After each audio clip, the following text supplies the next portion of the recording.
Pastor Chris Wickland here. So today I was in Portsmouth and I went along to a protest rally, and it was really interesting what I saw, especially with cultural Christians that were on the journey to becoming Christians. And it was a real interesting mishmash of patriotism, nationalism, and Christianity.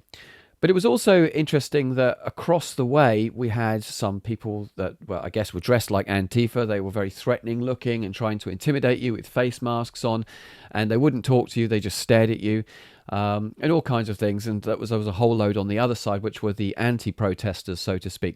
But I also then got to speak to a gentleman from the Liberal side, and he was quite nice. I liked him. I spent probably about 20 minutes with him, having a chat with him, but it got cut off towards the end, sadly, by some people that didn't like us talking. And I had no problems with him, and we had a good conversation. But he was the only one that actually would talk to me, which was a shame, because I wanted to have an open dialogue with these guys, see if we could find any common ground. But anyway, I'm just going to let this show just play itself on, so you get a fly on the wall documentary, so to speak, of what it was like at this march. And hope you enjoy it. Until next time, God bless you. Bye-bye.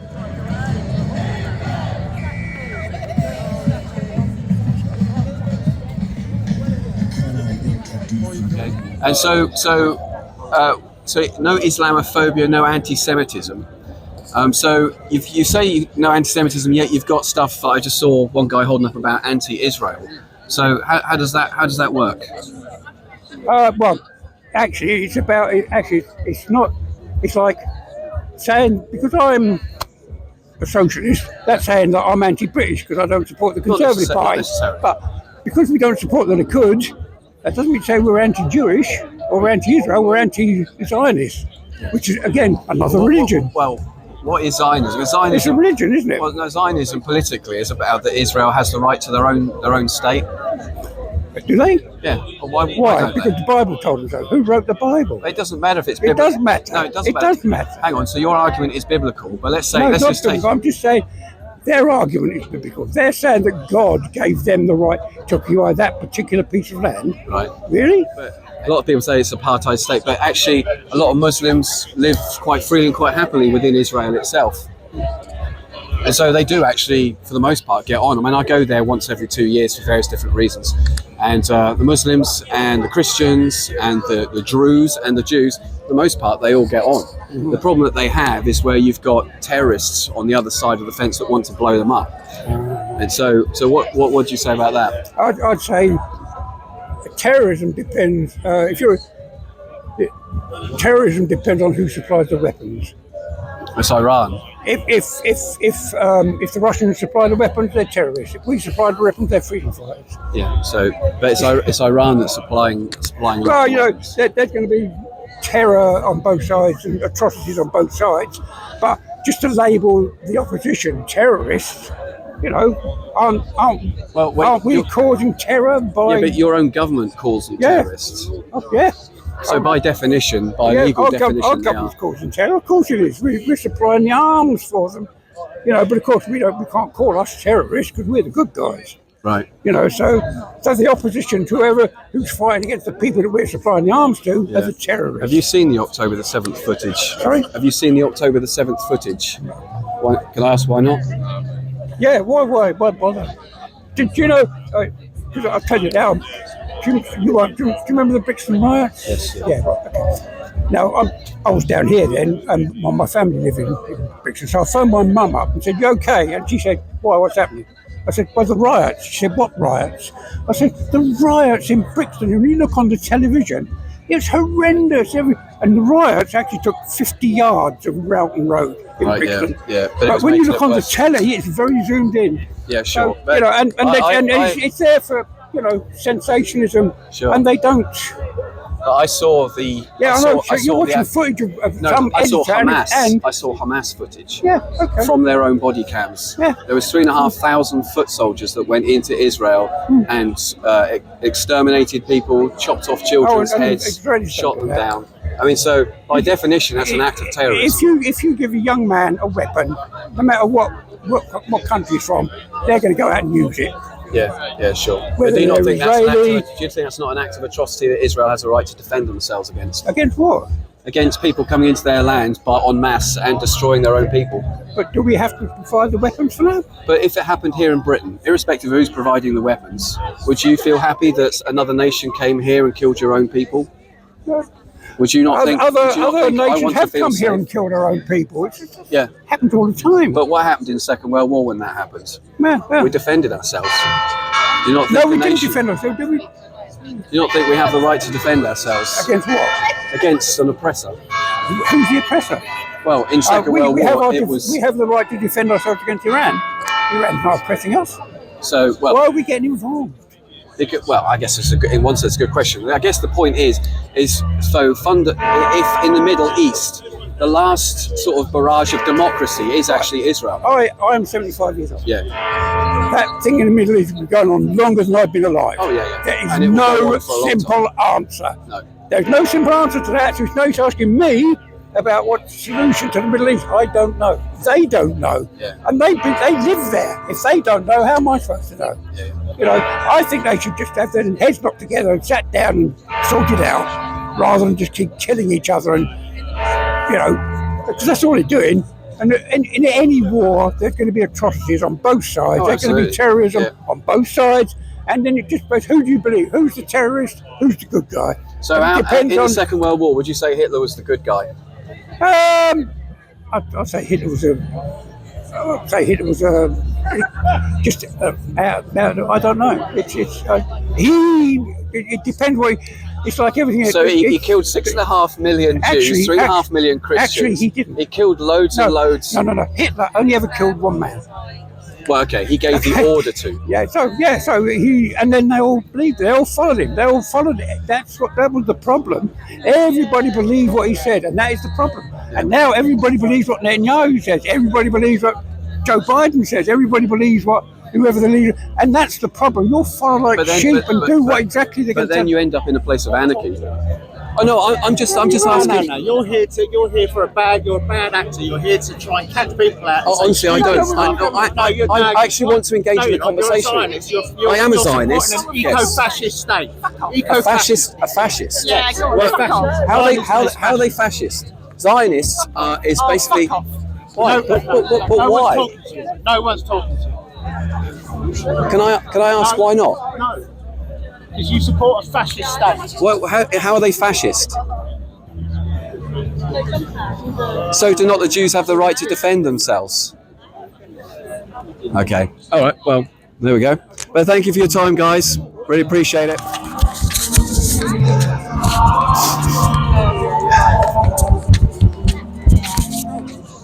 Well, Kate, it's good to be here. Good to have you here. Is it you that started these events?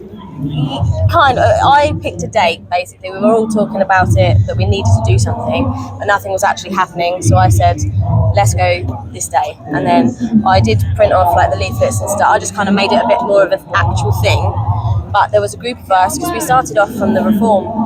We were organising for our local candidate. Right, yeah. And then that, obviously, after the election, that was done. We weren't doing anything, but we all still had the same concerns. And obviously now we're all worried that Labour have got in. And then, just after that, those little girls were murdered. So everybody was just heightened, and we got a lot more people the first time. But yeah, it was me, kind of. And why did you feel the need to do this? Well, I suppose tensions have been building in us for a long time. People think it's just the immigration situation, but there's so many more issues as well. Such as? For kids at school, with the trans ideology, gay ideology, sex education has got crazy for little children at primary school level, and we're all just incensed about that. That's criminal. But Labour's turned its concerns to obviously taking the winter fuel payments away from the elderly. The things that they're focusing on are so far away from anything that we think actually matters. That we're just all living, really, and we didn't all know each other. I've met loads of these people. We've done 4 now, so now I know more people by name, and there's a few of us that meet up like regularly, but we're all different people with slightly different motives being here. So when people say like who's organised it, it's not a group, if you see what I mean. Yeah. It's individuals that all meet at the same time at the same place. And I've just been over to the other side. Got faced off by some guys, I guess, that are, like you can see with the face masks and stuff. I don't know if they're trying to be Antifa wannabes or something. But their only interest was they don't want to talk. They just want to glare at you, intimidate you, mock you. There was one guy over there I managed to get a chat with, which was good, but pretty much no one else wanted to have a chat with me. They just wanted to swear at me and call me a fascist, and it's like, I'm going to name call you, therefore the conversation is over. You know, in other words, they've judged me, made an opinion, that's it, shut down the conversation. Whereas on this side, I've already talked to several people, all with different kind of religious beliefs, fundamental ideas about the universe, but we can actually have conversation without calling each other names and fighting at each other. Yeah. And the thing we have in common is children and elderly, and just protecting our culture, our ideology, and our religion. Because even if people aren't religious, they can still say, yeah, we want Christianity to survive in England. And that is what, you know, I went to a Church of England school, and at that point I didn't really care at all about. But it gave me good foundations, you know, and I think it matters. Because one of the things, or the new buzzword that's sort of come out of late, is the term cultural Christian. So these are people that they're not believers in God per se, but they understand that without Christianity, that they wouldn't have the conservative values and the values of our nation that it does have. And a lot of these cultural Christians are realizing that if there isn't actually a vibrant faith community of Christianity in this nation, then their way of life is a threat as well. And so I'm seeing Christians and cultural Christians coming together.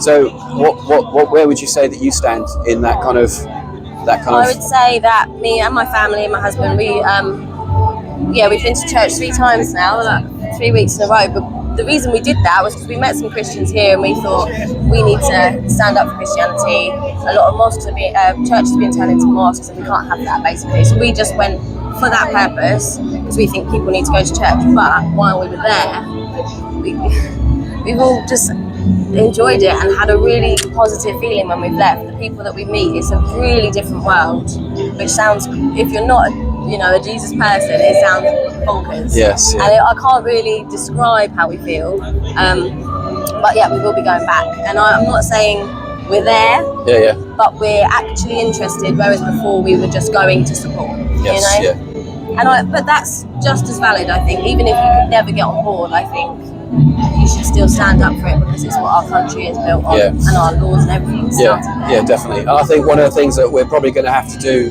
at this time, in a way that we've never done before, is that actually Christians and cultural Christians and everyone else who's patriotic for this nation, we need to sort of stand together in solidarity, because if we don't, we have a potential of, I guess I don't like calling it what it is, but a socialist, communist, Marxist style republic coming into place, and also another faith will take over this nation, which isn't the faith of our nation. I mean, that faith of Christianity has been in this nation for 2,000 years. It's defined our culture, and where we've had so much, because I'm not anti-immigration, but when we have so much immigration coming in so quickly at a daily rate, it brings the nation into a state of flux where people start to lose their identity and their cultural identity. And I think that's the place that we're just coming up to right now. And I think that's why we're starting to see, I don't condone those riots, but that's why I can understand why people are getting angry. They feel threatened, and their way of life is disappearing. And also politicians don't seem to be listening. No, can I comment on that actually? So where the riots got more aggressive was up north. Yeah. Up north, their situation is completely different to what we have down here. We don't have regular fights when our guys go out clubbing and things like that. People aren't getting mugged, people aren't getting raped on the regular. It's not that rough here. Yeah. So we don't actually know. So when Tommy Robinson came out saying everything he was saying years ago, everybody in the country thought, what is he talking about? But in Luton, it's been like that since he was a boy. So up north, Birmingham, those areas are much more taken over, really. Yes, So they have much more scary things happening. It's hard. I mean, I don't live So there, hence why they're a lot more volatile. Yes, and also we had the build-up of Tommy had that massive thing, and it was really positive. But then he's arrested on terrorism 2 days later. You take Tommy away, all those people that have hope and believe in him, and it's not just him. It is a movement. He is a figurehead. He's a figurehead.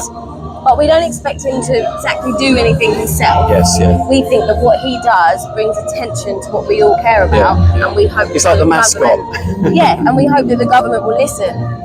But you take Tommy away, all those people are then like not rooted to anything, and they're scared. And then there was the killings, and then it all just got out of hand. And then obviously reform, people got a lot of hope into Nigel. and then the crash down into having Labour and all the changes they make, then everybody that was lifted up just crashed down. And in those more volatile areas where there is far bigger tensions, you're going to get a stronger. Yeah.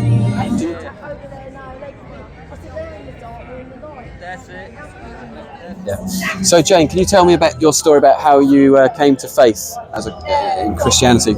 Yeah, so it's quite an intricate journey, but I will try to cut it down. So I used to be a very proactive activist, political activist. In what side? On the side of exposing paedophiles in the government, exposing corruption in government on a local level and on a bigger level. Going to demonstrations and actually speaking with the police, not going there to fight or anything at all ever.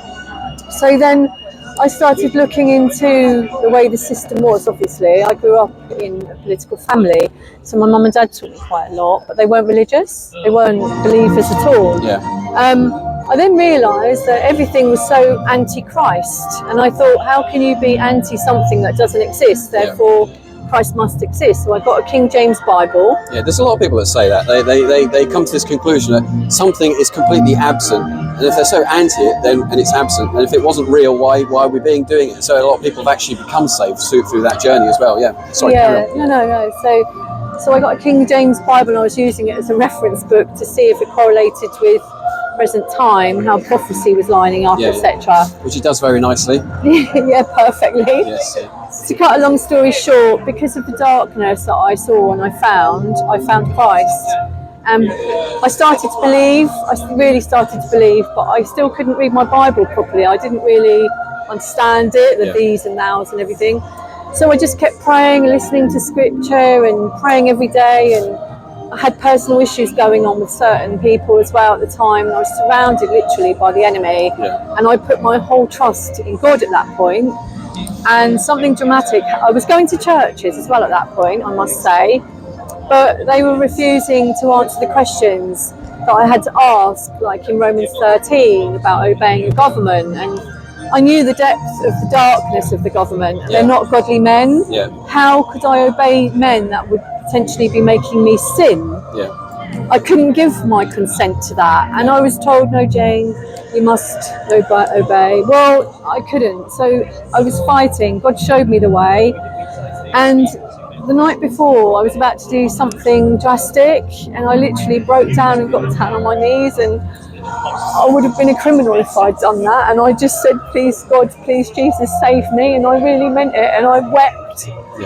And something happened, really. Some people don't feel that change, but I felt that. I know I was saved that night. It's different from just believing. Yes, that's right, It's something. And the next morning, so I was a wreck that night. My husband witnessed it as well. The next morning I opened my Bible up and I could read it like a normal book. Wow. It was clear. It made sense. It's like it decoded. And I knew then. And that's my... Yeah, that's powerful. It's beautiful. Because we're hearing a lot of people up around here that I've been interviewing, similar sort of stories where they've been either political activists, or they've just suddenly come to this realization, or they've seen things in the world where such extreme evil, that if there is such extreme evil, then there must be extreme good. And they've come to this conclusion that God must be real, and that's led them to the path of Christianity. So, so well done. Congratulations and bless you. Thanks for your testimony. Thank you very much. Thank you. So I'm now going to go up to the front line where some of the Antifa people are supposed to be. So far they just try to stare you out, intimidate you, be rude to you.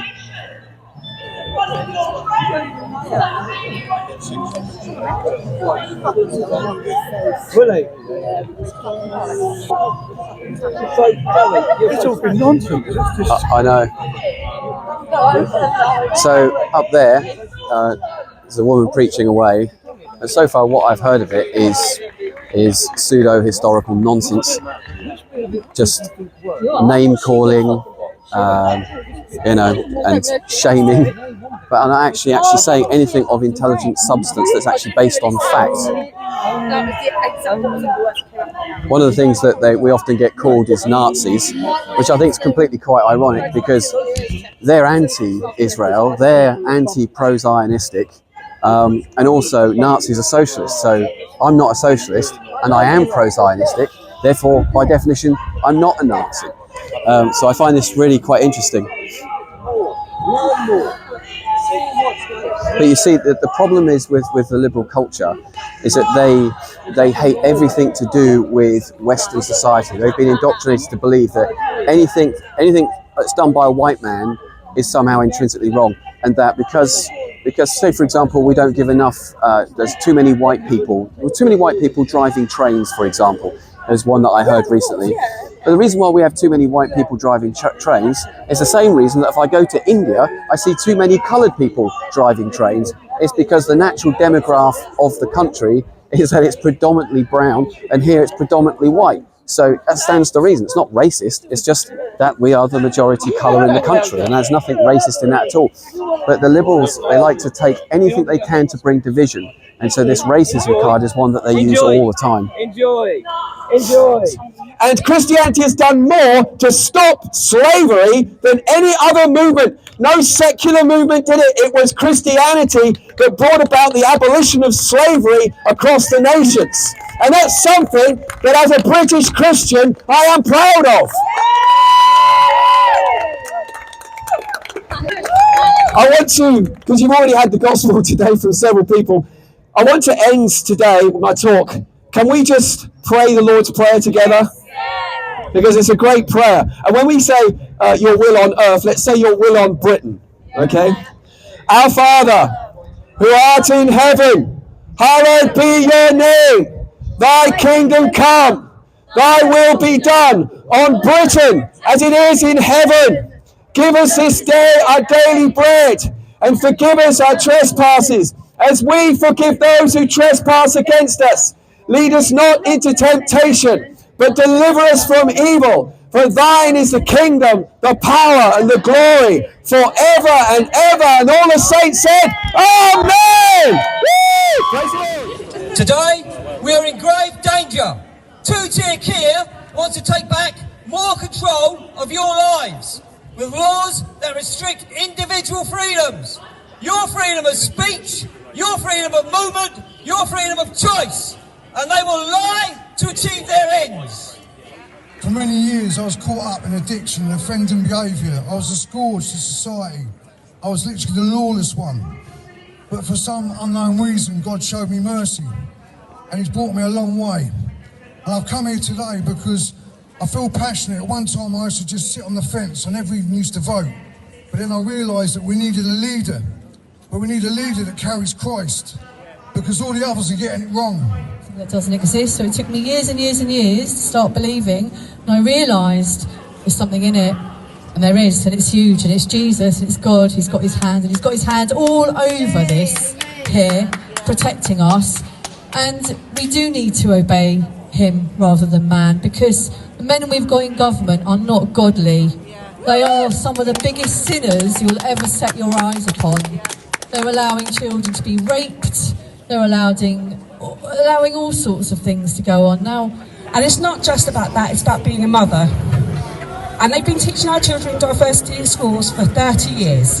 They know nothing of our religion, or our faith, or our morals, or our concerns. They are taught Islam, they are taught immigration, they are taught about sexual things that we would rather not talk about, even as a mother. More children are now old enough to be stood here with me, but I ask them not to, because our younger generation do deserve to have their privacy.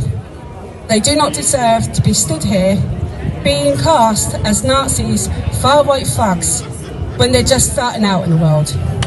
So here today on a protest rallying for Britain and Christian values, and I met a brother here, Christian brother, who's got a really interesting story to tell, which I think our viewers would value watching this. So tell me a bit about yourself. What's your name? Yeah, 100%. My name is Flourish Omotola. I'm from Nigeria. I've been in Portsmouth, the UK, for 9 years, and I've been seeing how the UK has been changing. You know, over time, it's in the media, especially the BBC, being portrayed like white people are racist, British people are racist, or Christianity is racist. And the worst thing you can be in this time is to be a white Christian male. I don't know where that came from. You know, I think it's maybe because people don't understand history, you know, don't understand the way history has evolved to where we are now. white Christians were the most pivotal force in ending slavery. And yes, I know there were black people who fought to end slavery as well, but without the support of those white Christians, slavery would have never ended around the world. For example, in Nigeria, where I'm from, the Yoruba tribe, the Yoruba people, King Kosoko owned thousands of slaves. The British delegates sent him, wrote a letter to him and told him to end slavery. He refused to end slavery. British people sent military into Nigeria to forcefully depose him of his position and ended slavery. And they didn't do this only in Nigeria, they did it in the Middle East, they did this around the world.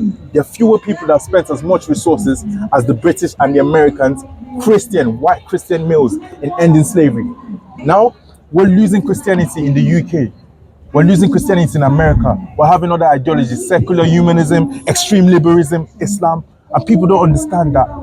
It's the Christian values that makes the UK to be prosperous. And without these values, the UK will fall into a dark age. And people are pushing all these ideologies because they don't understand the consequence of these things. I grew up in Nigeria.